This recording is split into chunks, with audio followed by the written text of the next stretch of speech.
გამარჯობა ძვირფასო ტელემაყურებლებო. სპორტში დიდი მიღწევები რო გვაქვს ქართველებს არ ახალია. არაერთი ოლიმპიური ჩემპიონი ყავს და მსოფლიო ჩემპიონებს თუ ევროპის თუ საბჭოთა კავშირის ჩემპიონებს ვინ ჩამოთვლის. ღვთისმადლით სპორტის სხვადასხვა სახეობაში. მაგრამ აქაც ერთ-ერთი გამორჩეული სახეობა დამეთანხმებით ალბათ რომ ძალოსნობა გახლავთ და ოლიმპიური ჩემპიონები აქაც საბედნიეროდ მრავლად თუ პრიზიორები მრავლად ყვანან. დღეს შედეგი გადაცემა სწორედ გვინდა რომ ძველი თაობის ძალოსნებს რაფაელ ჩიმიშკიანს და დიტო შანიძეს მიუძღვნით. რაშიაც ჩვენი კოლეგა, ყოფილი სპორტსმენი და ძალოსნობის დიდი მოყვარული და ღრმად ჩახედული ზვიად შათირიშვილი დაგვეხმარება. კეთილი იყოს ზვიად ბატონო თქვენი მობრძანება გადაცემა გახსოვში. დიდი მადლობა მოწვევისათვის. ღრმად ჩახედულებაზე რა გითხრათ ახლა სიღრმე შესაძლოა იყოს სხვადასხვა, რაღაც სიღრმეზე ნამდვილად ვარ. რამდენადაც უსი თქვენ ნათერმირონული და ესეთი ნათესაური კავშირები. ხო, აი ამ ღრმად ჩახედულობა მოიტანა ის რომ დამაკავშირა ნათერმირონობით გიორგი ასანიძესთან სტუდენტობის დროს, როცა მე ცხოვრობდი ფიზიკულტურის ინსტიტუტის საცხოვრებელში, მაშინ გადმოვიდა გია თბილისში საჩხერედან და იქ დავახლოვდით, დამეგობრდით, ერთადაც ცხოვრობდით ერთ ოთახში, შემდეგ გიამ იქვე გადაწყვიტა დაოჯახება და თეა როცა შეირთო მეუღლეთ, იგივე შენობაში, ოღონდ უფრო ერთი ოთახით მეტ შენობაში ოთახში გადავიდა, ორ ოთახიანში და წლები ცხოვრობდა იქ მოგესალმებათ. აი იქიდან დამეგობრდით და სხვათა შორის თქვენ იცით, ჩემი მეგობრები ბრძანდებით და მე ხელბურთელი ვიყავი და ამიტომ გავუსვით ხაზი რომ ძალოსნობაშიც ვარ ჩახედული, მაგრამ ბევრმა არ იცის, არ ვიცი თქვენ თან აქვს ნათქვამი თუ არა, მე ძალოსანი ვიყავი. ომამდე ვიყავი ძალოსანი, ანუ ვიდრე ხელბურთს შევიდოდი, მე ვიყავი ძალოსანი. ეს ნამდვილად არ ვიცი. კი, 2 წელი მე ძალოსნობაში ქუთაისში დავდიოდი და საკმაოდ კარგი წარმატებები მქონდა, მაგრამ მე იქ ესეთ ცნობილი განსაკუთრებით ფეხბურთელებისთვის და შტანგისტებისთვისაც საკმაოდ ცნობილი ტრავმა არის შლატერის მუხლების ტრავმა დაემართა, ამის გამო ვეღარ ვარჯიშობდი. და ნელ-ნელა გადავერთე სხვა ინტერესი უბრალოდ გამიჩნდა და მეგობარს წავყვე ხელბურთზე და აქედან შემორჩი ხელბურთს. ასე რომ ძალოსნობას მუხლები გამოეცალა, მაგრამ რაღაც მე მგონი მაინც შეემატა ყოველ შემთხვევაში ფეთქავი გული სიყვარულით სავსე და ესე არა თუ შეიძლება. წარმატებული სახელბურთო კარიერა გქონდა, საქართველოს ჩემპიონატის ბომბარდირიც იყავი და რამდენად გამოგადგა ის 2 წელი, რომელიც ძალოსნობის დარბაზში დადიოდით, შემდეგ აი უკვე სახელბურთო კარიერის მსვლელობისას.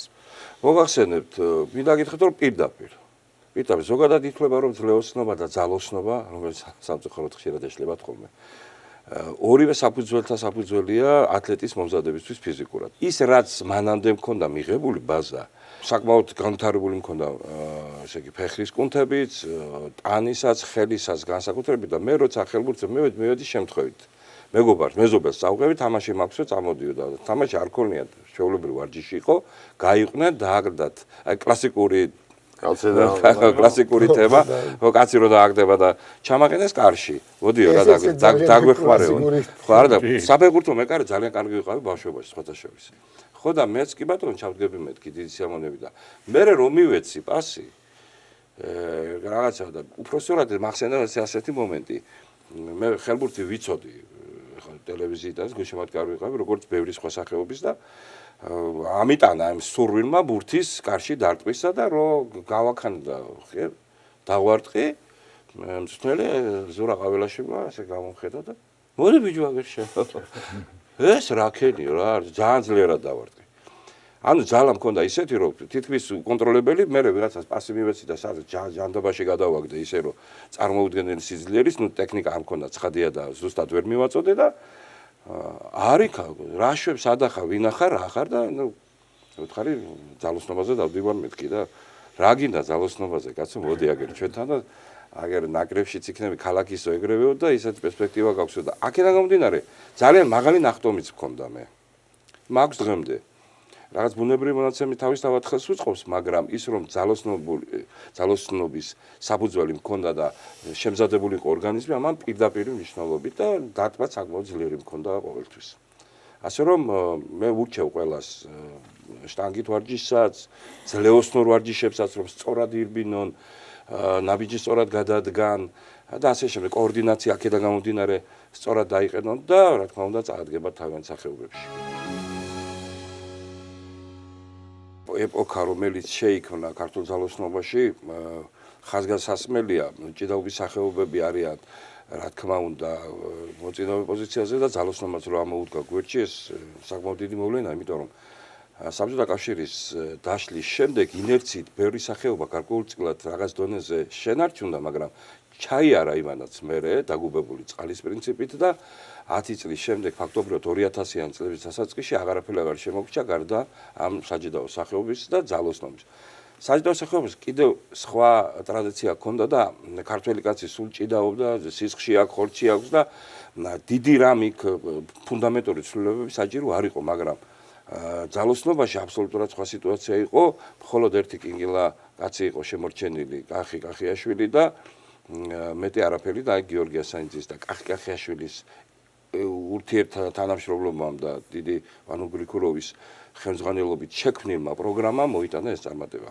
თუმცა ტრადიცია რა თქმა უნდა ჰქონდა და ჩვენ სწორედ იმაზე ვსაუბრობთ დღეს ამ ტრადიციაზე ბატონი რაფაელ ჩიმიშკიანისა და ბატონი ტიტო შანიძისა საოცარი ადამიანები იყვნენ პირადი ურთიერთობაც რა თქმა უნდა ჰქონდა და წარსულში დაბეჭდება დატოვა ორივემ ჩემზე იმიტომ რომ ერთი რომ ბატონი ტიტო შანიძე ჩემი მხარის კაცი იყო ხა სოფელ დერჩია და წყალტუბოს რაიონში და მე როგორც ქუთაისელი კაცი ჩვენი ოპერატორი ბატონი დავით ასათიანის სოფლიდან ხო ჩემო ბატონო და მაგას შევახსენებ სხვაგვარად ხო ბატონ დავითს რა თქმა უნდა ძალიან მადლობა სოფელ დერჩს რომ თუნდაც ეს ორი დიდი კი ბატონო ნამდვილად და უშუალო იმისაა თბილი ადამიანი იყო ბატონი დიმიტრი გარდა იმის ახლა სტატისტიკა ყველამ ვიცით ხო რამდენჯერ გახდა თქო ჩემპიონი თუ პრიზიორი და ასე შემდეგ მაგრამ ურთიერთობაში ხო საოცრად თავდაბალი მართლა დიდთან დიდი პატარასთან პატარა იუმორით გაჯერებული კაცი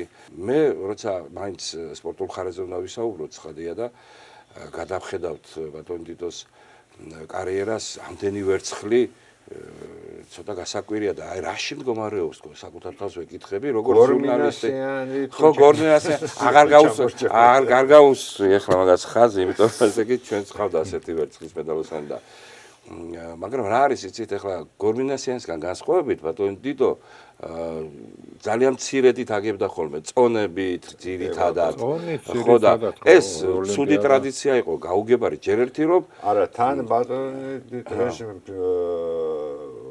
ოლიმპიადაზე და მსოფლიოზე თორე 5 გზის თუ 6 გზის ზედაზე ჩემპიონი ხო ევროპა საბჭოთა კავშირში კი საბჭოთა კავშირში კი 6 ჯერ ევროპის ჩემპიონის იყო მსოფლიოს და მაინც ფიქრობ აი რატომ მაინც ახლა როგორც ჟურნალისტი გარკვეულ ფსიქოლოგიურ ტიპს ადგენ ხო როცა რესპონდენტს ესაუბრები და ზოგადად ვინმეს ინფორმაციას კრებ რომ შენი აზრი დააფიქსირო რა უწყობს თუ უშლის ხელს ადამიანს უმაღლესი წარმატების მიღწევაში არიან ადამიანები რომლებიც ჯიქურ მიიწევენ არ ტყდებიან ნებისმიერ წინაღობას გადალახავენ და მიზანს მიაღწევენ ასეთია პირდაპირ სამაგალითო ეტალონური მაგალითია გიორგი ასანიძე ძალოსნობაში და ზოგადად სპორტში მისგან მაგალითი უნდა აიღონ ტიტოს ალბათ ეს თავისი ლამაზი ბავშვური ბუნება შეიძლება დავარქვათ და ალბათ არ ყოფნიდა სწორედ ეს მკვლელის ინსტინქტი რასაც ქვია რა ბოლომდე რომ ესე იგი დაძლიო ის ყველაფერი თორემ აუცილებლად იქნებოდა ის ორი ოლიმპიური ჩემპიონობა ოქრო აუცილებლად რომელიც წონით წააგო და სხვა ევროპისა თუ მსოფლიო ჩემპიონატების უმაღლესი სინჯის მედალი ექნებოდა სწორედ ალბათ აი ხასიათი არაძლევდა აი ეს სილაღე ჩემო დავარქვათ ამას იმერული პეწი გარკვეული რაღაცებში როგორც ჩანს ხელს უშლიდა. მე აუცილებლად უნდა აღნიშნოთ მეგობრებო, მე ჩემთვის წარმოუდგენელია. ეს უნიკალური მოვლენა 23 წლის ასაკში საერთოდ არაფერში არ იყო და უცბად მოკიდო შეგიყვანონ დარბაზში და იქ დაიწყო ვარჯიში და გახდა მსოფლიო რანგის სპორტსმენი. ეს წარმოუდგენელი რამეა.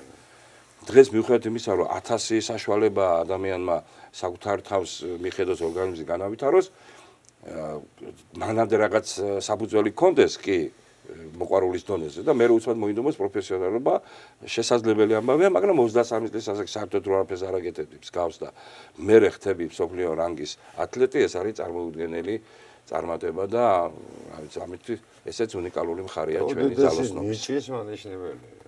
ნიჭის და კი, ტალანტი იყო წარმოუდგენელი. ზოგადად შენ ხასიათი ახსენე, მაგრამ ისიც უნდა ითქვას და ხაზგასმით უნდა ვთქვათ, რომ მწვრთნელების ბრალი იყო ორივე შემთხვევაში ოქროს медаლი რო დაკარგა. იმიტომ აი 68 წელს ესეთი ის იყო, რომ ჩავიდა პავლოვი სპორტ კომიტეტის თავმჯდომარე და აი ხო რაღაც სმატრინის რო ეძახდნენ რუსეთში მივიდა დათვალიერებას, აბა ვინ როგორ ფორმაშია მანახეთო და ყველა ძალოსანს მოთხოვეს, რომ აი მაქსიმალური წონა უნდა აეწიათ. აი წინა დღეს ამან თვითონ დიტო ამბობდა, რომ ძალიან უარყოფითად იმოქმედაო, რომ აი მაქსიმალურად დავიტვირთევისა და რაღაცა ცოტა მცირედი დამაკლდა მეხიკოშიო.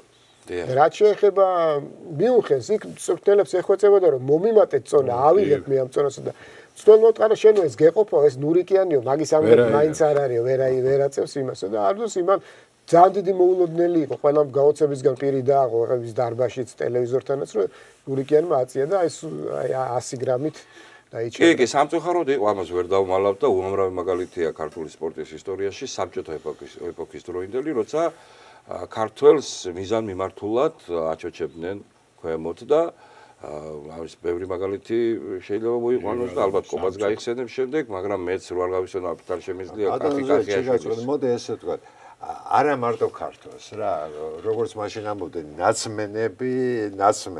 ხო, არა, ჩვენ ახან ქართველებად ვსაუბრობთ, თორე ალბათ ისევე იყო სომხების, აზერბაიჯანელების, უკრაინელების, ბალტიისპირელების, ხო, ზოგადად ვამბობთ, ანუ იმპერიული სულის კვეთება, ის რომ მოსკოვი უნდა ყოფილიყო, რუსი უნდა ყოფილიყო პირველი ფეხბურთში, მოსკოვის გუნდები უნდა ყოფილიყვნენ ჩემპიონები და გამოვტვრდნენ მე აგერ კიეველები და თბილისელები და ერთხელ ევროპის თასები ხო და არარატმაც ხო დაამარცხა და ახდნენ ჩემპიონები და აი ეს მომენტი რა თქმა უნდა ყოველთვის იყო და ალბათ ემპირიული თავის ბუნებაში ეს დევს და ამას ვერაფერს უზამთ, მაგრამ ჩვენ ვიხსენებთ იმას, რაც ჩვენი გულის ტკივილია და სადაც შეგვეძლო უფრო მეტი და მე ეთანხმებით და უბრალოდ ეს კიდევ გარდამტეხი და გარდამავალი მომენტი რო იყო 92 წლის ბარსელონას ოლიმპიური თამაშები, როცა კახიაშვილმა ასევებს გავსი ესე იგი ზეწოლას გაუძლო, ესეც აღსანიშნავი ფაქტია და მithumetes დიდი მწვრთნელი ალექსეევი იყო იქა და იმას არ დაუჯერო, არ გამოდის. მაგრამ მაინც შეძლო და ოჩახ კახის ამის გამო. ერთი ესეთი შეკითხვა მექნება თქვენთან, აი ტიტოზე ბევრი ვილაპარაკეთ, ბატონ ტიტო შანიძეზე. ნუ პირველი ოლიმპიური ჩემპიონი, ვინც ძალოსნობაში გახდა, ეს იყო რაფაელ ჩიმიშკიანი. ზიარაფოთ იცნობდა მას მთელი საქართველო და მთელი ყველა. ეს საქართველოდან. ხო, საქართველოდან რასაკვირველია ხო და მოხდა ესეთი რამე, რომ 54, 55, 56 და 57 წელშიც კი იგი ევროპის ჩემპიონია. მაგრამ 56 წლის ოლიმპიადაზე ის არ წაიყვანეს. 56 წლის ოლიმპიადაზე ის არ წაიყვანეს და რამე ხომ არა გაქვთ ინფორმაცია რა იყო ამის მიზეზი და რა მოხდა? ჩვენ გვაქვს რაღაც მიზეზი, კი, მახსენდება, ცნობილი რამდენად ის არის. ცნობილი ფაქტია, ანუ მელბურნის ოლიმპიური თამაშებია, ხო? კი, ბატონო. და ემზადებოდნენ ტაშკენტში იყო შეკრება. ტაშკენტური შეკრება გახდათ და იქ მოხსენებელმა ერთმა ის გვარც ვიცოდი აღარ მახსოვს მაგათი, მაგრამ ლებედევი. ლებედევი, კი ბატონო. და ცუდად მოიხსენია იოსებ ბესარინის ძე სტალინი. და ჩვენმა დიდმა მოჭიდავემ ხო, გოგიშვილმა. ხო, არსენ გოგიშვილმა ვერ აიტანა ესა და მივიდა სილა გააწნა. ნუ იქ ამბავი ატყდა მოგეხსენებათ ეს ხელშეუხებელი ამბავი, არ შეიძლებოდა და არსენ გოგიშვილი მოკვეთეს და მას დაუჭირა მხარი.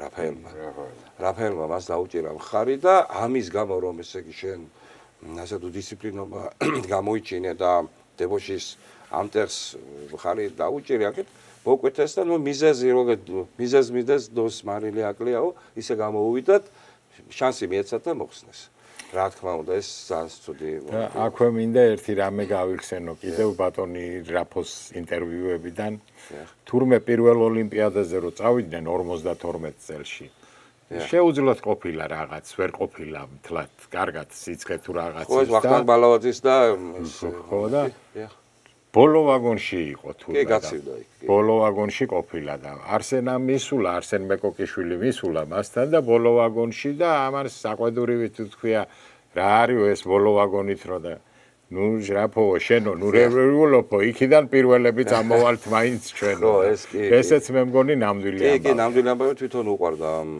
ეპიზოდის გახსენება ბატონ რაფიელს და ხშირად ამბობდა ხოლმე ამას ოფიციალურ მოწვეულებებზე და ისე შინაურ გარემოშიც. საერთოდ ერთი რამე მინდა აღვნიშნო, ძალიან გახსნილი კაცი იყო რა. უყვარდა მუშტაეთის ბაღში სიარული და იხსენებდა თავის სპორტულ ბიოგრაფიას და არა მარტო. კი ბატონო, ძალიან კარგი მომენტია, მის ხასიათს უსვამს ხას თუმცა კაცმოყვარეობას პირველ რიგში და თავდაბლობას ასევე. რაც უნიშნელოვანეს თვისება ადამიანის მოგეხსენებათ, როცა ბავშვობაში ის მეზობელს, რომელიც ერთი კარგი კაცი ყოფილა, რომელიც ვარჯიშობდა და ერთგვარ მაგალითად ისახავდა ჯერ ეზოს ბიჭების თვითონ და პატარა შტანგა ქონია, კუსტარულად გაკეთებული მეზობელს და ის ვარჯიშობდა და სულ ქონდა სურვილი რომ მისებრ ტანადი ყოფილიყავითო და ერთხელაც ჩუმათო მივეპარეო, მას არ იყო ისი პატრონიო. და ამ შტანგასო დავიწყეო ისო, რა ქვია, აწევაო და მანამდე გაფრთხილებული ვყავდით რომ ბავშვებო კარგია სპორტული გიყავთ მაგრამ ნამეტანი ნუ იზამთ იმიტომ რომ ბავშვისთვისო ჯერო ესო ადრიაო ხო და მე რო დამინახრო ამას ისე გემრიელად ვეწეოდიო რომ აგიჟდაო კაცო რა საბარო შენ რა კაი ბიჭი ყოფილიყარო და აქ ამის შემდეგ პროფესიულად მივიდა შემდეგ დარბაზში ხო და დარბაზში დაიწყო ვარჯიში მაგრამ საქმე რა არის ახლა ამ დარბაზში მარტო ეს სექცია არ ყოფილა სხვა სექციაც იყო მოკრივეებიც ძლეოსნების ხვების ვარჯიშობდნენ და იქ ისეთი ხალხი იყო რომელიც კერპად ხოდა ყავდა ყველას მაშინ იმ დროინდელი თბილისის და საქართველოსა და ამათ რომ უშუალოდ ხედავდიო გავოგდიო და რას აკეთებდა ახლა საშხაპე იყო იქ რა თქმა უნდა რომ ვარჯიშის შემდეგ შესულიყო და მოწესრიგებულიყო და ასულიყო სახლში არ შედიოდა თურმე. მეუხერხულო მერიდება ამ ხალხთან ერთად შხამი როგორ მივიღო და დედაჩემის გაცხელებული წყალი მირჩენიო და მიდიოდა სახლში. ხო, აი ესეთი ადამიანი იყო და წარმოგიდგენიათ ახლა ასეთ დამოკიდებულების კაცი ეყარებოდა ყველას, აბა რა. ამიტომ იყო ყველასთვის საყვარელი მთელ თბილისს და იმ სომხებსაც, ქართველებსაც ყველას და არის ბევრი ისა და ძალიან ამაყობდა ის რომ მე ბერიძე მყავდა დედა რაღაც გურულიო ქალბატონი ნინო ბერიძე დიასახლის რომელმაც თავი მიუძღვნა შვილების რაფიელს და მისი ძმის სურენის აღზრდას და მადლობა მის მაცოლებსაც რა თქმა უნდა აი რას რო ვიტყვით ხოლმე თბილისელიო და ეს თბილისული მუღამი როასანებთ ხოლმე აი სწორედ ესეთი ამ ადამიანში იყო ალბათ როდესაც არ არსებობდა რა ნაციონალობა არსებობდა ხო ძალიან მეგობრული ადამიანი იყო და განსაკუთრებით მეგობრობდა აი 52 წლის ოლიმპიადის წევრებთან, ვინც საქართველოსდან იყო. ესეთი ამბავი იყო, როცა გვიან დამთავრდა ღამის 3 საათზე თუ რაღაცა და ხო, აი ეს ვახტანგ ბალავაძისა და ეს ელოდნენ ეს დილის 5 საათზე ოლიმპიურ სოფელში მივიდა და ხელში რო აიტაცა ვახტანგმა მეგონი ხო ვახტანგმა და მატარავა გაუჭირდებოდა თუ რაო ხო და ისე ის კი ქონდა სულ იმას იზახდა საქართველოსთან პირველი მე ვარო და ამ დროს ციმაკურიძეც გახდა დაახლოებით იმ დროს ჩემპიონი და თელი საკამათოა და სულ იყო იუმორში ატარებდა ყველაფერს ახლა გულის სიღრმეში რა თქმა უნდა ადამიანს მაინც სურს რომ იყოს პირველი და ამას შეფარულად ხას უსვამდა მაგრამ ამას არავითარი ბოღმით და რაღაცის მტკიცებით არ აკეთებდა ეს იყო მართლაც მეგობრული და მე მინახავს ამურის ანუ ამ ციმაკურიძეს იგივე ამურის ეძახდნენ მათი ესე შეპირისპირება შეკამათება ხუმრობა გაშვებით რა თქმა უნდა და ბატონო ზუსტად ერთი რამე რო არ აღვნიშნოთ ახალგაზრდებისთვის ამ გადაცემას ყავს ახალგაზრდა მაყურებელიც და 11 გზის სოფლიოს რეკორდსმენი იყო ბატონი რამო. 11 გზის სოფლიო რეკორდის დამყარება ეს უნიკალური რამ არის, მით უმეტეს იმ წლებში. კი ბატონო, თუმცა ჩვენ როგორც იგრა ლაშა ტალახაძემ გაგვიწყალაო რა. გაგვიუბრალოა. ეს ყველაფერი იმდენი დაამყარა თლა არა აქვს, მაგრამ მაგრამ მაშინ ესეც უნდა ვახსენო, რომ სამჭიდი ხო. არა, სამჭიდი იყო კი. ხო, ამის აღნიშნა აუცილებელია, მეც მინდა ეს აუცილებლად რომ სამჭიდი და ვინც არ იცის დღეს შესაძლოა ასეთი ბევრია ვინც გვიყურებს რომ რა არის ეს სამჭიდიო ატაცი და აკვრა თუ კი იციან უნდა ვთქვათ რომ აი აკურის მსგავსია კერდიდან ხო ამ კერდიდან აქვთ ხელები და ანუ ყოველგვარი ბიძგის გარეშე ხო კერდიდან აქვთ ესე და ეს გარკვეული რა თქმა ის იყო მაგრამ მე სხვა შორის მიზეზი ის იყო რომ მაინც ვიღაცები რაღაც მიარტყავდნენ ნიუანსები ხო ყველგან არის და მოიხსნა იმის გამო რომ მე რამდენი 72-ში გაუქმდა ისა და მე რამდენადაც ვიცი ამ დროს ძალიან დიდი დატვირთვა მოდიოდა ხერხემალზე და ხერხემლის ტრამვები იყო გახშირებული. ეს ხა ძალოსნობაში ხერხემლის ტრამვაზე მარტო ხეა წარმოედგინე ხა აქედან მარტო ხელებით ხო ძალიან გავდა მაინც აკვრას რა მე მგონი მაინც თავარი ამას აქვს პროფესიონალი მეტი დინამიკა რო შეეძინათ ხო თავისთავად მეორე მომენტი საშეჯიბრო განრიგის თვალსაზრისითაც ის იყო ძალიან იწელებოდა ჩიმიშკიანზე და შანიზეზე საუბრობდი და ორივემ დიდ წარმატებას მიაღწია როგორც უკვე აღნიშნეთ და ეხა ესეთი დონის წარმატება ცარიელ ადგილზე არ მოდის მოგეხსენებათ ხო ამიტომ მინდა ვთქვა რომ ჩვენ იქამდეც გქონდა ძალოსნობაში წარმატებები შეიძლება ისინი არ იყვნენ მაგალითად ეთნიკურად ქართველები მაგრამ საქართველოს სახელით გამოდიოდნენ მაგალითად იყო ესეთი ვლადიმერ სვეტილკო რომელიც უამრავჯერ რა ვიცი საბჭოთა კავშირის არაერთ გზის ჩემპიონი მაისეი კასინიაკი იყო კიდე მაისეი კასინიაკი ესეც არაერთი მსოფლიოს ჩემპიონი ბრინჯაოს პრიზიორი იყო ევროპის ჩემპიონატების ბრინჯაოს პრიზიორი და რასთავარია აი იგი მათთან ერთად გამოდიოდა თან საინტერესო რა არის მათთან ერთად გამოდიოდა კიდე ასევე იყო მამია ჟღენტი რომელიც მე წვრილეთ კი მამია და მაშინ მაგალითად 48 წლის საბჭოთა კავშირის ჩემპიონატზე მაშინ სულ 6 წონითი კატეგორია იყო 6 წონითი კატეგორია ორი ოქროს მედალი გვაქვს აღებული და ერთი ვერცხლის მედალი ხო დიდი მიღწევა საბჭოთა ძალიან დიდი მიღწევა სულ 6 წონითი კატეგორია კი ბატონო ასე სწორია ნუ არ შეიძლება ცარიელზე რამე ამოიზარდოს აქედან გამომდინარე ჩვენ გვაქვს და საბედნიეროდ დღემდე გრძელდება მიუხედავად იმისა რომ ლაშა ტალახაძე იყო ფლაგმანი ყველაფრისა და ეს ოქროს წვიმები მისი დამსახურება იყო ჩვენს მონაგარში მაგრამ მისი წასვლით ახლა ცოტა გვიჭერს ამ კუთხით თუმცა არიან ახალგაზრდები აი ეს ახალგაზრდა ტურნირებზე თუ კი გადახედავთ 15, 17, 20, 23 წლიანებს ევროპისა და მსოფლიო ჩემპიონატებზე ამნახული მედლების წვენა არის ჩვენს მარაგში და ეს ძალიან კარგია. მომავალ თაობაზე ჩვენი შემდეგი სტუმარი გვესაუბრება. ეხლა სამწუხაროდ ქრონომეტრაჟის გათვალისწინებით უნდა დაგემშვიდობოთ და მომავალში რა არაერთხელ შევხვდებით მაყურებელს ამაში დარწმუნებული ვარ. დიდი მადლობა მოგზაურობთ. დიდი მადლობა თქვენ კიდევ ერთხელ. დიდი მადლობა. გადაცემაში ძალოსნობაში უმაღლესი კატეგორიის მსაჯთან ბატონ კობა ობოლაშვილთან ერთად ბრუნდებით. კობა ბატონი პედაგოგიური მოღვაწეობითაც არის დაკავებული და სპორტის უნივერსიტეტში მომავალ თაობებს ცდის. ბატონო კობა, რამდენადაც ვიცი თქვენ პირველი ქართველი არბიტრი ხართ, რომელიც ევროპის კომიტეტის წევრი გახდა და ვინც ასევე ჭაბუკთა ევროპის ჩემპიონატის თავარ მსაჯად დაინიშნა. ხომ არ მეშლება? არა, სწორედ აღნიშნეთ, მოგესალმებით პირველ რიგში.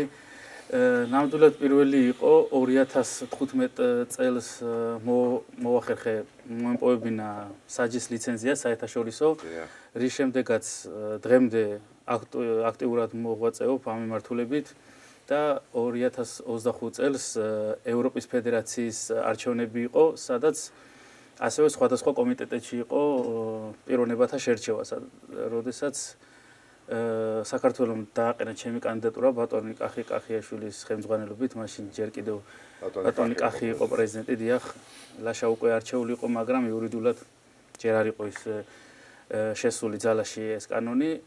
გავიმარჯვე ყველაზე მეტი მოპოვებული ხმებით, რაც ერთ-ერთად კიდევ უფრო სასიხარულო იყო, რადგან უმრავლესობამ კოლეგების დამიჭირა მხარი და გავედი ამ საჩთა აღმასკომში.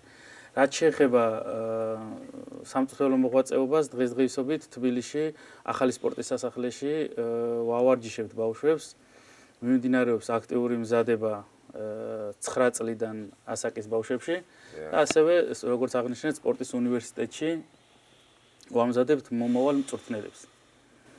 ერთმა ხელი მოგემართოთ ყველა სიკეთეში.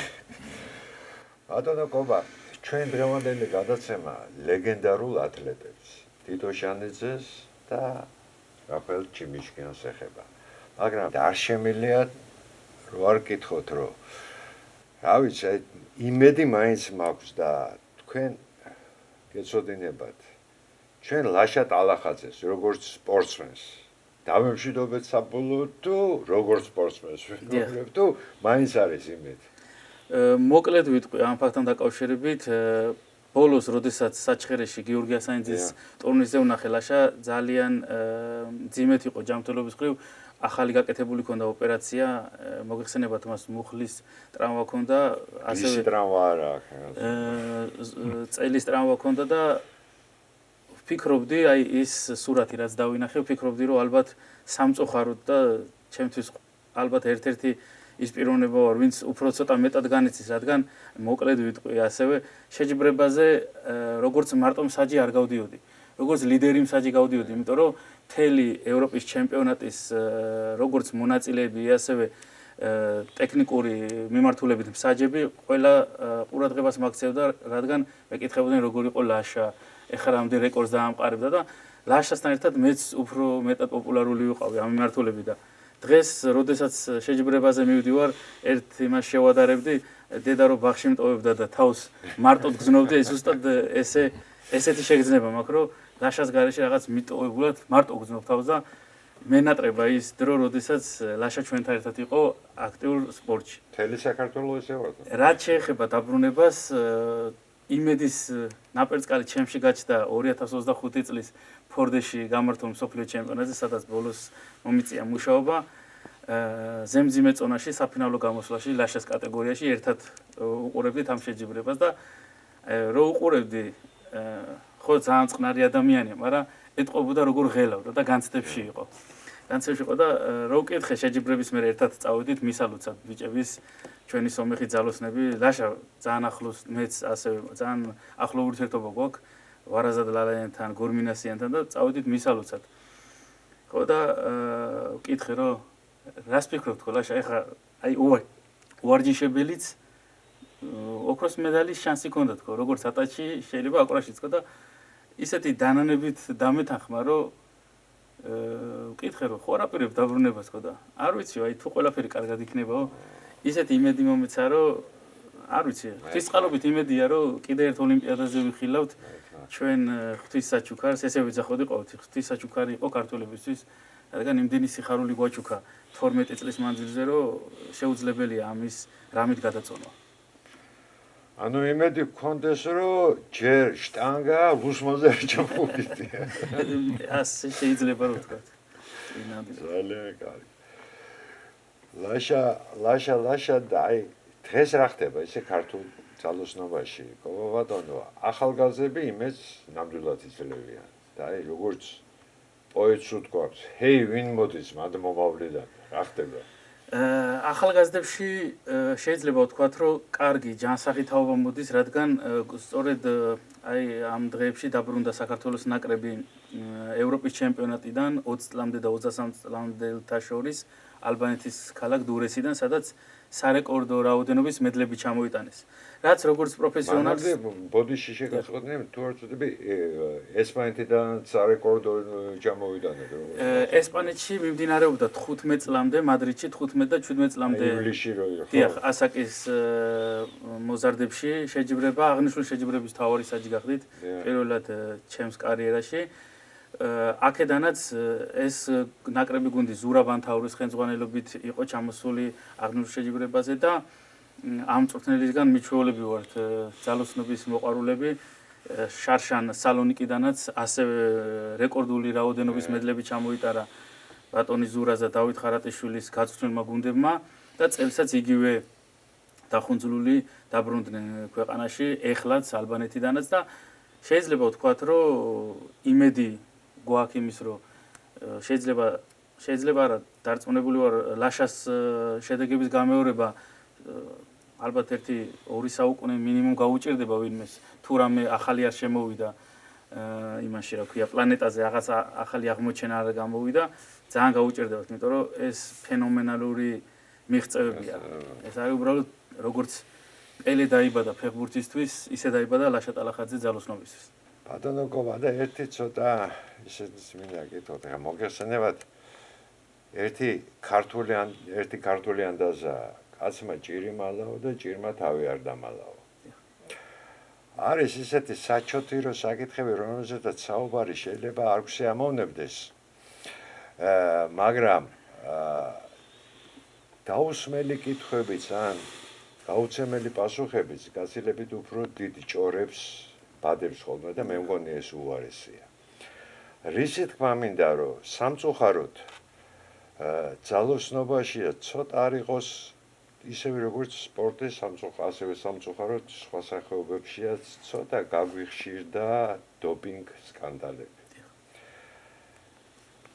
რა ხდება? რა შეასაკ?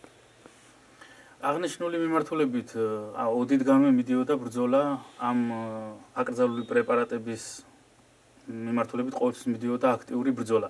ამ შემთხვევაში საერთაშორისო ანტიდოპინგურმა სააგენტომ მაქსიმალურად აღმოფხვრა ყველა სამედიცინო ჩარევის, ყველა სამედიცინო წამლის გამოყენების საშუალება. ძალიან დიდი რაოდენობით შედის ყოველწლიურად, ყოველ იანვარს ემატება პრეპარატები, რომლებიც ხელს უწყობს ადამიანს ფიზიკური ძალის მომატებაში.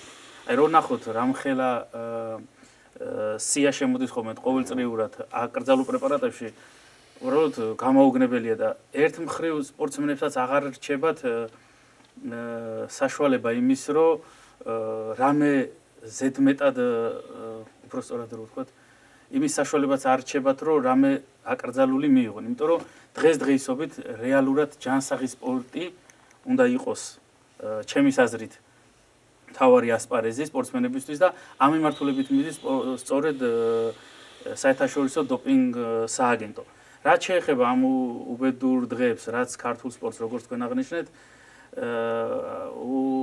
უკანასკნელ პერიოდში როგორც ვიცი ოფიციალურად და სამეგობრო წრიდანაც იყო მესამე პირის ჩარევა და ამ მიმართულებით როგორც ვიცი ქართულმა შინაგან საქმეთა სამინისტრომაც მოახდინა რეაგირება და დღესდღეობით დასჯილია ის პიროვნება როგორც ვიცი ვინც მოახდინა სპორტსმენების საკვების დაბინძურება და რა ხდება ეს მესამე როგორ ეს შეგნებულად გააკეთა არავინ არ იყო ინფორმირებული და ამ ხალხის გასაშავებლად ჩაიდინა ეს თუ აი ამ ფაქტებს ესე დაწვრილებით მე ვერ გიპასუხებდი რადგან არა ვარ კომპეტენტური ამ მიმართულებით მე ვიცი ის რომ ჩვენი სპორტსმენები უდანაშაულები არიან ამ მიმართულებით ალბათ იხილეთ რამოდენიმე დღის წინ ლაშა ტალახაძის ცელი ინტერვიუც იყო ჩვენ მაქსიმალურად დარწმუნებული ვართ ჩვენი სპორტსმენების სისუფთავეში რადგან ისეთი არალოგიკური ნაბიჯები მოყვა ამ ყველაფერს რომ გამორიცხულია უბრალოდ მე როგორც პროფესიონალი და ჩემ საქმეში ჩახედული ადამიანი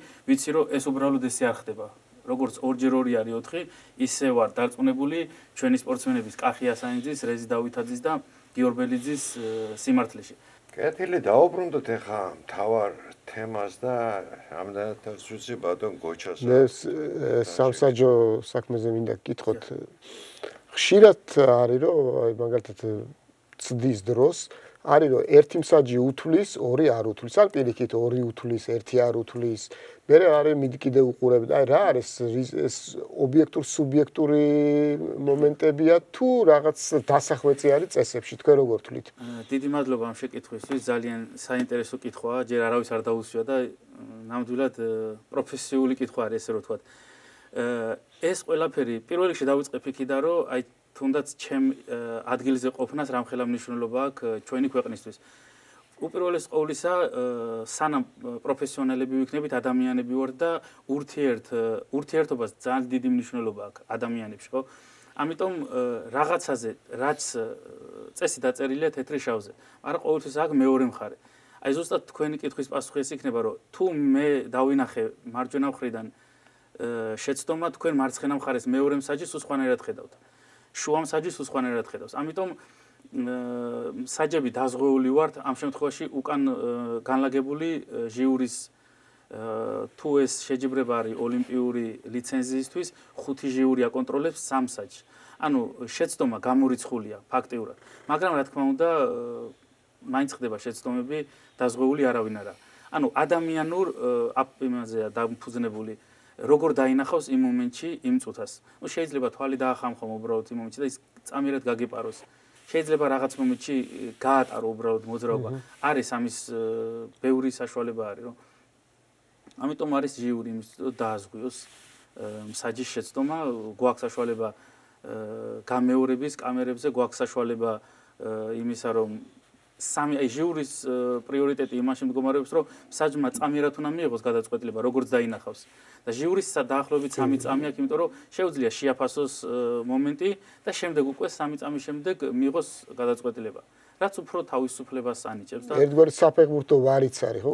შეიძლება აი აქედან დაიწყო ყველაფერი, ჩვენ გქონდა მსჯელობა 2017 წელს მსაჯებს და ერთ-ერთი პირველი ვიყავი, ვინც მე როგორც ფეხბურთის გულშემატკივარი უთხარი, რომ ფეხბურთში არის ეს წესი, უარის და იქნება ჩვენს დაუნერგოთ ხო ამ მიმართულებით რაღაცა და მართლა წავიდა შემდეგ მსვლელობა იმ მიმართულებით, რომ შემოვიდა ეს წესი და მე ვფიქრობ, რომ უფრო გაამარტივა ჩვენი სპორტი, რადგან ძალიან ბევრი უკმაყოფილო ეხლაც ბევრი ყავს უკმაყოფილო, მაგრამ რა ვქნათ, სპორტია ეს, ჩვენ საქმეს ვაკეთებთ და მე ვფიქრობ, რომ ამით უფრო ვალამაზებს სპორტს. იმიტომ რომ დაჩაგრული სპორტსმენი ნაკლებია. მე ყოველთვის ესე ვხემძღვანებებ, რომ ვიღაცა არ დაიჩაგროს, მაქსიმალურად ვცდილობ, რომ ჩემი მხრიდან დავეხმარო სწორ აწეულ წონას და მიუდგე იმ სპორტსმენს, ვინც ნამდვილად ღირსი იყო ამ წონის ჩათვლის. და თუ არიან ისეთი მსაჯები, რომლებიც აი ცოტა სხვანაირად ფიქრობენ და ისეთი უფრო მკაცრები არიან, ვიდრე თქვენ, აი იმიტომ რომ აი ყველა მსაჯი ხო სხვადასხვანაირი მიდგომა აქვს. კი, აი სიმკაცრით ერთ-ერთი ყველაზე მკაცრი მსაჯის სახელი მაქვს, თუ შეიძლება რომ ვთქვათ ასე, იმიტომ რომ აი როგორც მოგეხსენებათ, მე სპორტიდან მოხვდი სამსაჯო კომიტეტში. თვითონ სპორტსმენი ვიყავი და ძალიან ბევრი უსამართლობა მინახია, როგორც ჩემზე, ისე სხვა სპორტსმენებზე და აი ეს იყო საწყისი იმისა, რომ გამختارიყავი მსაჯი. აი ბავშვობიდან ვერ ვიტან უსამართლობას და ყოველთვის ვცდილობ, რომ დაჩაგრულის ხარეზე ვიყო, თუ იგი არასამართლიანთაა დაჩაგრული და რა თქმა უნდა, როგორც გითხარით, ადამიანები ვართ და სისუსტეები ყველას აქვს. ძალიან ბევრი შეცდომები მინახია შეჯიბრებებზე და ალბათ მომავალშიც იქნება, მაგრამ სწორედ ამიტომ ვართ ზოგიერთი უფრო პრინციპული, რომ გამოვასწოროთ ეს ნიუანსები. ძალიან მაინტერესებს თქვენი პირადი ურთიერთობები როგორი იყო ბატონ რაფოსთან და ბატონ თიტო შანიძესთან. უპირველეს ყოვლისა, როდესაც ტეტეუს დარბაზში მოვედი, ესეთი დარბაზი ქონდა ვაგზალზე, ყველა მათზე ლაპარაკობდა, იმიტომ რომ მაშინ ისეთი რთული დრო იყო, აქტიური სპორტსმენები ძალიან ცოტა იყო, ერთი ლეგენდა კახი კახიაშვილი ყავდა, რომელიც იმ დროს, როცა მე მოვედი ძალოსნობაში, საბერძნეთში გახდათ და ამომავალი ვარსკვლავი იყო გიორგი ასანიძე, ჩემთვის უსაყვარლესი პიროვნება. ამიტომ სხვა საშუალება არ ქონდა თუ არა ისტორიის მხარეს მოგონებები და აი ჩემი წინათაობის ძალოსნებისგან მესმოდა თუ როგორი მიღწევები ქონდათ მათ, როგორი მიღწევები ქონდა ძიარაფოს, როგორც ჩვენ მას ვეძახოდით, ძალიან უშუალო და თავდაბალი თბილისელი კაცი იყო ჩემთვის მაგალითად. კარგი, დიახ, კარგი პრეხანოველი კაცი იყო, რომელიც არასოდეს არ მოგახვევდა თავის მიღწევებს თავზე და არ გაგზნობინებდა იმას, რომ შენ ერთ-ერთი რიგითი სპორტსმენი იყავი და ის იყო ბუმბერაზი ტუტოლოვანი ძალოსანი. მაგალითად ერთს მოვიყვარ ვაკის დარბაზში ვარჯიშობდით, მაშინ ქონდა საშუალება ვაკეში დარბაზი ქონოდა და სამწუხაროდ ეხა დარბაზი არა გვაქვს დაინგრა ის დარბაზი. იმ ვაკის დარბაზში სადაც ვარჯიშობდით მოვიდა თავისით არ დაანგრეულა. ხო. გასაგებია. იმ ადგილზე ეხა დიდი უშველებელი კორპუსი არის აშენებული. ანუ ხელი შეუწყეს დაანგრევაში. ეს თქვა. სამწუხაროდ აი ულამაზესი დარბაზი იყო, ეს იყო ალბათ ერთ-ერთი ყველაზე კარგი დარბაზი, რაც ევროპაში აი სოფლიოს რაც კი მინახია. თავისი ბაზით, თავისი სამზარეულოთი მოსასვენებელი ოთახები და აი ძალიან გული მწყდება, რომ დღეს არათუ საქართველოში ევროპაშიც ძალიან ცოტა შემოხვედრია ესეთი ბაზები, აი უფრო პოლონეთს აქვს როგორც თითქმის ანალოგიური დარბაზები. რაც შეეხება რაფაელ ჩიმიშკიანს, როდესაც მოდიოდა ვარჯიშზე, ერთ-ერთ ვარჯიშზე ჩემი ფიცარნაგის გვერდზე დაჯდა და ეხლა რა თქმა უნდა ვიცნობდი, მაგრამ იმდენად დიდი იყო ჩემში რაფაელ ჩიმიშკიანი, რომ ვერ ვბედავდი გამარჯვების მეტი რამე რომ მეთქვა და ვარჯიში ისე ჩავამთავრე, ხმარ გაგვიცია ერთმანეთის და ვარჯიშის ბოლოს მახსოვს, რომ მითხრა, რომ აბა შე რა ქვიო, მითხარი ხაო და მითხარი კობა მქვია თქო და აი კობო თუ კერძე აღების დროსო ოდნავ ხელებს გაუშლიო, უფრო კარგი მოძრაობა გამოგივაო რა. და შეიძლება ხო ცადმეთ, კიო, მიდი აბა ერთი როგორ გამოგა გავაკეთე ზუსტად ისე როგორც რაფოძია მეუბნებოდა და თვითონაც გახარებული იყო და მე ის მომეწონა რომ ზოგი აი არ გაცდის ვარჯიშს აი 1000 შენიშვნას მოგცემს პატარა ბოს გაგისწორს ამ ბუმბერაზმა კი ანა საერთოდ არ მოგაქცეს ყურადღებას და ბოლომდე დამელოდა ჩემი საერთოდ იყო ანუ გაანალიზა მთელი ვარჯიში და ბოლოს თავის ექსპერტული აზრი შემოთავაზა და მეც ნასიამოვნები დავჭი და თვითონაც ნასიამოვნები დარჩა. ძალიან კარგი. დიმიტრი შანიძეზე შემიძლია? აუცილებლად. დიტო შანიძეზე დარბაზში უფრო აი რაფაელ ჩიმიშკიანზე უფრო ისეთი აი რაც მოგახსენეთ ესეთი კარგი თბილისელი დარბაზელი კაცის სახელი ჰქონდა. დიმიტრი უფრო უშუალო და აი ხუმრობის მოყვარული როგორც ვიცოდი რომ ძალიან უყვარდა ხუმრობა და იმდენი იუმორისტული ის დადიოდა მასზე თქმულება რომ ბავშვები აი ძალიან ხალისობდით ამ ისტორიებით. ერთ ისტორიას გეტყვით თუნდაც იმას თუ რამდენად თავმდაბალი იყო ის და აი ჩემში როგორც ადამიანში მოახდინა გარღვევა და ალბათ ეს იქნება ჩემთვის ყოველთვის მაგალითი თავდაბლობის. ბატონი დავით ბეჟუაშვილის მორიგი გამარჯვება იყო საპრეზიდენტო არჩევნებში ძალოსნობის ფედერაციის პრეზიდენტად ავირჩიეთ ბატონი დავითი და როგორც ყოველთვის არჩევნების შემდეგ განივართა ბანკეტი.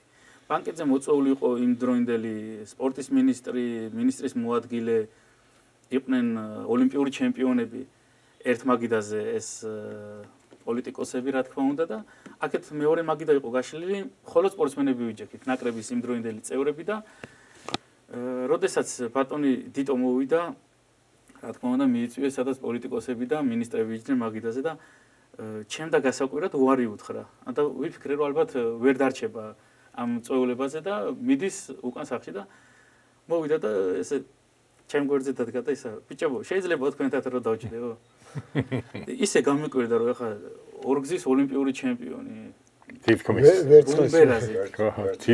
ამ ჩვენთვის იყო ოლიმპიური ჩემპიონი კი ოლიმპიური ჩემპიონი არ იყო მაგრამ ჩვენთვის იყო ის უმაღლესი მწვერვალი რადგან ორჯერ ვიცე ჩემპიონის ტიტული მოიპოვა და სავარაუდოდ რომ არა საბჭოთა წყობილება მაშინდელი რა დროსაც ქართველი სპორტსმენებს აი რაფაელ ჩიმიშკიანს ბევრჯერ უთქვია რომ რუს ათლეტებზე 10 თავით მაღალი უნდა ყოფილიყავი რომ დაეყენებინა ოლიმპიადაზე და ბევრჯერ ყოფილა როცა დაჩაგრულა ქართველი თუნდაც რაფაელ ჩიმიშკიანი 1957 წლის თეირანის სოფლიო ჩემპიონატზე მისი მონაყოლიდან ვიცი რომ გაემგზავრნენ სოფლიო ჩემპიონატზე მას გამოსვლის საშუალება არ მიეცა აღნიშნულ სოფლიო ჩემპიონატზე და სოფლიო ჩემპიონატის შემდეგ იმართებოდა ოლიმპიური დღე თუ არ ვცდები ესე ერქვა ოლიმპიური საღამო თუ ოლიმპიური დღე სადაც რაფაელ ჩიმიშკიანმა ორი მსოფლიო რეკორდი დაამყარა. ეს იმის მანიშნებელია, რომ ჩვენ იმ დროისათვის დამოუკიდებელი ქვეყანა რო ყოფილიყავით, მინიმუმ გვეყოლებოდა 5 გზის მსოფლიო ჩემპიონი რაფაელ ჩიმიშკიანის სახით, დიტო შანიძის სახითაც დარწმუნებული ვარ ოლიმპიური ჩემპიონი გვეყოლებოდა, რადგან როგორც ვიცი, მონაყოლიდან 23 წლის იყო ბატონი დიტო, როდესაც ქარხანაში მუშაობის დროს შენიშნეს და მოიყვანეს ჩვენ დარბაზში. ეს ისევე როგორც ლაშაზე ვსაუბრობთ დღეს, რომ ფენომენი იყო, ესეც ფენომენალური ძალა, ძალიან ფეთქებადი ძალა ქონდა და ეს აძლევდა საშუალებას აეწია მძიმე წონები. ამას აქში ესეთი მიღწევები, რაც მან დააფიქსირა, ძალიან ძნელი არის. დღეს რო ვთქვა შეუძლებელიც.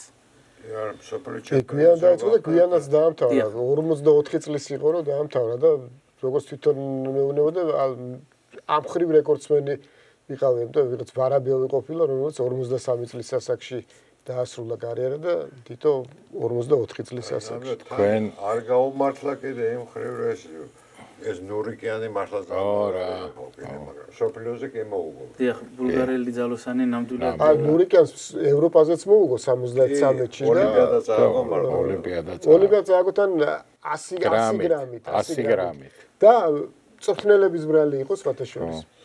თუ გნებავთ ერთს კიდე დავამატებ აი ამ გრამებით მანიპულირებას აი ბოლო წლებში წერტილი დაესვა, რადგან შეიცვალა კანონმდებლობა. საინტერესოა. გახსოვთ ალბათ სიდნეიშიც გიორგი ასანიძემ მხოლოდ წონის გამო დათმო მედალი და ამით დაჩაგრულები ვიყავით ხშირ შემთხვევაში ქართველები. ამ შემთხვევაში წესი შეიცვალა და პირველი ვინც დაძლევს წონას, როგორც ასანიძემ სიდნეიში მოახდინა, ვინც პირველი დაძლევს წონას, იმას ეთვლება გამარჯვება და სასწორი საერთოდ გამორიცხულია. სასწორი მხოლოდ წონით კატეგორიაში მოსახვედრ არ გჭირდება დღეს და სწორიც არის. სწორიც არის, ნამდვილად კარგი. ფიქრობ, რომ სამართალმა იზეიმა და უკვე ნამდვილად ასანიძე პირველზე გადიოდა. ამ კანონით ასანიძე პირველ ადგილზე გადიოდა და თან ასანიძემ სიდნეიში 7.5 კილოთი მეტი აწია ვიდრე პიროს დიმას. არა, ვიდრე მეორე ოლიმპიადაზე, როცა ჩემპიონი გახდა. გიორგი ასანიძე სიდნეიში იყო საუკეთესო ფორმაში, აი რაც მე გიორგი მინახია, ის იყო უაღრესად უმაღლეს დონეზე მომზადებული. ღმერთმა აცხონოს ბატონი ვანუსული, ვანუ გრიქუროვმა მასში ყველა ის ცოდნა, რაც მას გააჩნდა, ჩადოდა ნამდვილად ასევე მადლობა ღმერთს, რომ დაუფასდა სიცოცხლეშივე გიორგის სახით, რადგან გიორგი არის ერთგულების, შრომის და კარგი გაგებით სიჯიუტის მაგალითი, რადგან ის რაც მის თავზე დატრიალდა, ყველაფერს გაუძლო და მაინც მივიდა აღნიშნულ წვერალამდე, ანუ ოლიმპოსთან მაინც ოლიმპიური ჩემპიონის სახით დაუბრუნდა და მიხარია ძალიან, რადგან ის არის დღევანდელი თაობის მაგალითი და ჩვენი თაობის ხო კერპი იყო და დღემდე ასე არის. თქვენ აღნიშნეთ და თქვით რომ ზიარაფო ესე მინდა მოვიხსენიო, იმიტომ რომ ყველა ესე ეძახოთ. აი მუშტაეთში უყარდა ხოლმე, გამოვლა და ზიარაფოს ეძახდა ყველა მასთან. ესეთი შეკითხვა იყო ხოლმე მის მიმართ. არარატი და დინამო რო თამაშობს, ვისი გულშემატკივარი ხარო და პასუხი ჰქონდა უნიკალური. არ შემიძლია ეს პასუხი არ გითხრათ. წარმოშობითო, რასაკვირველია, მე სომეხი ვარო, მაგრამ თბილისში დავიბადე, თბილისში გავიზარდე, ჩემთვის ყველაზე დიდი ბედნიერება პლეხანოვზე გავსვლა და იქ რო ხალხი მხვდება და მეფერება ყველაზე დიდი ჯილდო ეს არის ზიარაფოს რომ იწოდებსო და თან დინამოელი ვარო და ვისი შემატკივარი უნდა ვიყო. თვითონ პასუხს ესეც აძლევდა. ასევე არ შეგვიძლია არ აღვნიშნოთ რომ რაფაელ ჩიმიშკიანი 2003 წელს გახდა საპატიო თბილისელი. და მას უწერია ბევრი ინტერვიუში, რომ ყველაზე დიდი ჯილდო ეს არისო ჩემთვისო რა, ჩემთვის ყველაზე დიდი ჯილდო. სხვათა შორის დიტო შანიძე იყო დიდუბე ნაძალადევის საპატიო მოქალაქე. ეგეთი წოდებაც იყო. დიდუბეში ცხოვრობდა როგორც წლები და ეხლა ეს არის 99 ნომერში წერეთლის ეხლა აბრა არის გამოკრული. ისე არ ვიცი, დამეთანხმებით თუ არა ბატონო კობა და თქვენს მეგობრებო, რომ რატომაც მაინც მგონია, რომ ცოტა დიტო შანიძის მიღწევები ცოტათი რაღაც თითქოს მიწყებული არის და ის კი არა, მე მახსოვს ჩემპიონი რო გახდა, მაშინაც კი რაღაც ძალიან დიდი გამოხმაურებები და ისინი არ მოყოლია. სოფლიო ჩემპიონობას გულისხმობ? კი, თუმცა ესეთ ანუ უფრო პოპულარობას და პატივისცემას იმსახურებდა ეს კაცი, ვიდრე რეალურად. კეთახმე, არა. ნამდვილად ასეა. მეტ ყურადღებას იმსახურებდა. ნამდვილად. ჩემი აზრით, აი, რაც თუ შეიძლება რომ გამოთქვა ჩემი აზრი, საქართველოში ალბათ უფრო მეტად ოლიმპიურ ჩემპიონებს აფასებენ და სამწუხაროდ ვერცხლის ვიცე-ჩემპიონები იმდენ პატივში არ არიან. მაგრამ თვითონ სპორტის მესვეურებმა და იმ სპორტის სახეობის წარმომადგენლებმა ალბათ უფრო მეტი უნდა გააკეთონ იმისათვის, რომ უკვდავმყოფონ მათი სახელები. ჩემთვის მაგალითად დიტო შანიძე რა უნდა მოხდეს, რომ დამოუწყეს ჩემი მეხსიერებიდან არ მოვა პირველი მიღწევებით, რა თქმა უნდა, მეორე იმ ადამიანობით, რაც გითხარით, რომ უაღრესად თავდაბალი იყო, უშუალო იყო და ვერც კი წარმოვიდგენდი, რომ აი ესე შეიძლებოდა ადამიანს უარი ეთქვა, როგორც საკამ მაგალითი გითხარით, უარი ეთქვა ამ დიდებულ ხალხთან ერთად დაჯდომაზე და ჩვენთან მოვიდა პატარა ბიჭებთან და თავი გაგვიყადრა, ესე რომ ვთქვა. რაც შეეხება რაფოძიას ერთი ესეთი მომენტი თქვენ თბილისლობაზე რო ახსენეთ, ამით ძალიან ამაყობდა. მისი ერთ-ერთი ყველაზე დიდი ტიტული იყო ალბათ 2003 წელს მინიჭებული თბილისელის წოდება და ყოველთვის ამასაც ამატებდა, რომ აღნიშნავდა სხვათაშორის, აი არ ვიცი თქვენ თუ ხსმენიათ, სულ იძახოდა მე ქართველი ვარ და ერთხელ კითხეს რომ ისა როგორ ახარო ქართველიო და ესე შეხედა და ბიჭო მე დედა ბერიძე მყავდა და შე რა გვარი ხარო ხო და ამით ამაყობდა სულ ახსენებდა ერთ-ერთ ინტერვიუში ასეც თქვა რომ შეჯიბრებაზე საქსონოვთან შეჯიბრი რო ქონდა ოლიმპიადაზე 137 კილოზე უნდა და მისვლა რა თქმა უნდა მაშინდელმა მწვრთნელებმა საბჭოთა ნაკრების არ გაუშვეს 135-ზე რადგან ყოველთვის მიდიოდა ისევე როგორც ბარსელონაში კახიაშვილი შეჯიბრების დროს საქსონოვი ჩიმიშკიანის დროსაც შეფარული მხარე იყო მწვრთნელების რომ ეხმარებოდნენ უნდათ ნიკოლაი საქსონოვის გამარჯვება და 127-ის მაგრად 135-ზე გაუშვეს. ისე გაბრაზდა რაფოძია რომ სიბრაზისგან ვერ ავწიეო წონა და აი მესამე მისვლაზე რომ მივედიო ღმერთი დამეხმარაო. თქვათა შორის ხშირად ახსენებდა ღმერთს და ძალიან ჩვენთვისაც სამაგალითო იყო ბავშვების ეს რომ არათუ თავის ზალაზე არ საუბრობდა, ყოველთვის იძახოდა რომ ღმერთმა მომცა იმის ზალა ვარ და მადლობა ღმერთს ახსენე და რომ 135 ისე ავიღე და ისე უყარე მეც გამიკვირდაო. ამით მოუგო საქსონოს, მე საქსონოს ჭირდებოდა 140 კილო, რომელიც ვერ დაძლია. ასე იყო ბარსელონაშიც 1992 წელს, როდესაც კახი უძლიერეს ფორმაში ხელოვნურად შეაჩერეს, რადგან 172 კილოგრამით ატაცის დაწყება კახისთვის ძალიან მცირე სტარტი იყო, მინიმუმ 175 შეეძლო და მათ იცოდნენ რომ აკურაში კახი ძალიან ძლიერი იყო და მაქსიმალურად ეცადა მაშინდელი მთავარი მწვრთნელი ალექსეევი რომ შეეშალა ხელი, მაგრამ საბოლოო ჯამში მოხდა ის როგორც მოხდა და კახი პირველი ოლიმპიური ჩემპიონი სწორედ ბარსელონაში გახდა. დიდი ბოდიში ჩაგერთო. ეს ალექსეევი არის? დიახ, ვასილი ალექსეევი ოლიმპიური ჩემპიონი და რეკორდსმენი. ნუ რა. ბატონო გოგოს სიტყვა მოიტანა და აი ესე დროს სპორტსმენს არა აქვს უფლება რომ უარი თქვას. არ მინდა გასულ უფრო მაღლიდან დავიწყო. ან რაღაცა უფრო მასალ. დღევანდელობას რო დაუბრუნდეთ, დღევანდელობიდან რო ვისაუბროთ, საბჭოთა კავშირი. თუნდაც იმ პერიოდში სპორტსმენი ვერაფერს ვერ შეცვლი და მაქსიმუმ შეეძლო რომ არ გასულიყო ფიძარნაგზე. ამით თავის თავს აუნებდა მხოლოდ. აი კახის შემთხვევაში, კახი რო არ დათანხმებოდა 172-ზე და არ გასულიყო. ერთი წუთიანი მონაკვეთი გაქვს ჩართული ტაბლოზე. როდესაც აღცხადები გვარს, ენიჭება სპორტსმენს ერთი. თავიდანვე რო უთხრა მწვრთნელს, რომ არა, მომეცე ამდენი წონა. უპირატესობა ენიჭება მთავარ მწვრთნელს. ოფიციალურად. აი დღესაც გიორგი ასანიძე არის ნაკრების უფროსი მწვრთნელი. მეორე დამხმარე მწვრთნელი არის გია ცირეკიძე. მაგალითად არ ვაკნინებ მათ შრომას, უბრალოდ გიორგი ასანიძე არის უშუალოდ მიმღები გადაწყვეტილების. შეცდომაც და წარმატებაც მას უკავშირდება დიახ. დამხმარე მწვრთნელები არიან იმისთვის, რომ პროცესი მართონ, გაახურონ, შეუსწორონ, დაეხმარონ ყველანაირად, მხოლოდ ბოლო სიტყვას იღებს მთავარი მწვრთნელი, ხელმოწერით ფიქსირდება, ალბათ შემჩნეული გაქვს. წონას როცა წერენ, მე ხელს აწერ. ხელმოწერის გარეშე საჯს უფლებაც არ აქვს რომ მიიღოს. და თუ სხვა მწვრთნელი მივა, მთავარი მწვრთნელის დასტურის გარეშე ჩვენ არ ვღებულობთ მათ გადაკეთებულ წონას. ანუ ათლეტი თვითონ ვერ შეცვლის. ათლეტი ვერაფერს ვერ შეცვლიდა და რომ ძალიან რომ უნდოდეს, მაინც მწვრთნელი სიტყვა გაქვს. რაც მაგალითად მინახია ჯიუტის სპორტსმენები მაგალითად კი შეუცვლიათ. უბრალოდ ეს მწვრთნელის და სპორტსმენის დამოკიდებულებამ გამომდინარე. აი მაგალითად მეც ახლა თუ ჩემი სპორტსმენი მაგალითად მინდოდა რომ ის სულიყო 120 კილოზე, მაგრამ მარწმუნებს რომ ის ისეთ კარგ იმაშია, ფორმაში რომ 125-საც დაიწყებს. თუ სპორტსმენს და მწვრთნელს შორის ნდობა არის და დარწმუნებულია მწვრთნელი უკვე მის სიმართლეში, რა თქმა უნდა, ვეთანხმებით ხოლმე სპორტსმენებს. ასაგებია. და ერთი რაღაც მინდა კიდე გითხოთ. ბატონო კობარო. აი თქვა ცურვაში. ოლიმპიადა რო ტარდება, ხო? ეხა სხვადასხვა დისტანციებია სიგრძე მაქვს ხედველობაში.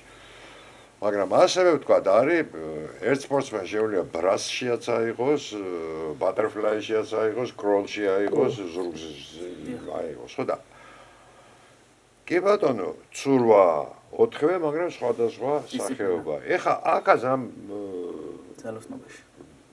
ძალოსნობაში. ჯუს 1000-იც და აკურატ კი ბატონო, ორივე ძალოსნობა, მაგრამ ხო სხვადასხვანაირი მიდგომა უნდა და არა რელაპარაკი იმაზე, რომ აქაც იყოს თუნდაც ორგზის სოფლიო ჩემპიონები მაინც რო ყავდეს. აი იმაშიაც და მოგახსენებთ, ზუსტად ეს წესი შეიცვალა სპორტის მინისტრი, როდესაც იყო ხეჩიგაშვილი, ბატონი ტარიელი. და ჩემი უდიდესი პატივისცემა მას ყოველთვის მადლიერი ვიქნები მისი, რადგან სპორტისთვის ნამდვილად დიდი ნაბიჯი გადადგა მისმა მუშაობამ და მის დროს ძალიან ბევრი გაკეთა სპორტისთვის. რაც შეეხება ჩვენ სახეობას, აი სწორედ ეს შეიცვალა, რადგან 1000-ის მოძრაობა არის ცალკე დისციპლინა. კი ბატონო. თამაშდება ევროპის და მსოფლიო ჩემპიონატზე ცალკე მედლები. ანუ თუ 1000-ში თქვენ დაისაკუთრებთ ოქროს მედალს, თქვენ ხართ 1000-ში მსოფლიოს ან ევროპის ჩემპიონი. ეს ტიტულია საერთაშორისო ფედერაციიდან. კი, ევროპა და მსოფლიო ამ სისტემით ტარდება. ხოლო ოლიმპიადა, რადგან ოლიმპიური კომიტეტი არის ცალკე კომიტეტი და აქვს მას თავისი წესები, რეგულაციები, მაგალითად ყველაზე უმნიშვნელოს ვიტყვი, იმ უნიფორმით, რომლითაც ჩვენ ევროპის და მსოფლიო ჩემპიონატზე გამოდივართ, იმ უნიფორმითაც არ შეგვიძლია გამოსვლა, რადგან ზოგს რეკლამა აქვს დატანილი, ზოგი სხვადასხვა სპორტული ბრენდის სახელით არის შეკრილი და იმის დაფარვასაც გთხოვენ. ანუ სულ სხვა წესით და კოდექსით ტარდება ოლიმპიური თამაშები და აქედან გამომდინარე თამაშდება ერთი მედალი. თქვენი კითხვის მეორე კითხვას მდგომარეობდა ხო არ არის ჩანაცვლება. უკანასკნელ იმაზე სემინარზე როგორც მახსოვს გვითხრეს რომ შესაძლებელია, ანუ მიმდინარეობს მუშაობა რომ 1000 აკვრა და ორჭიდის ჯამი განცალკევდეს და როგორც სოფლიო და ევროპის ჩემპიონატზე ასე სათითაო მედლებით მოხდეს დაჯილდოება. რაშიც 9 გზის გვეყოლებოდა. მაგრამ მხოლოდ და მხოლოდ საუბრის დონეზეა დღესდღეობით. კეთილის სამწუხარო ჩვენი გადაცემის დრო ნელა იწურა. ამოიწურა მე მინდა მადლობა გადაგიხადოთ ბატონო კობა და იმედი დავიტოვოთ რომ ჩვენ ძალოსნობაზე კიდევ არაერთხელ ვისაუბრებ და თქვენი მოსვლითაც გაგვახარეთ. ძალიან დიდი მადლობა თქვენ წარმატებას უსურვებთ თქვენ გადაცემას და იმეც ვიტოვებ რომ ძალიან ხშირი იქნება სხვადასხვა სპორტის არხზე ასეთი საინტერესო და იმ ხალხის მოგონება, ვინც ნამდვილად ეპოქა და სპორტის უდიდესი სიყვარული შექმნა. წარმატებას გისურვებთ. დიდი მადლობა. დიდი მადლობა.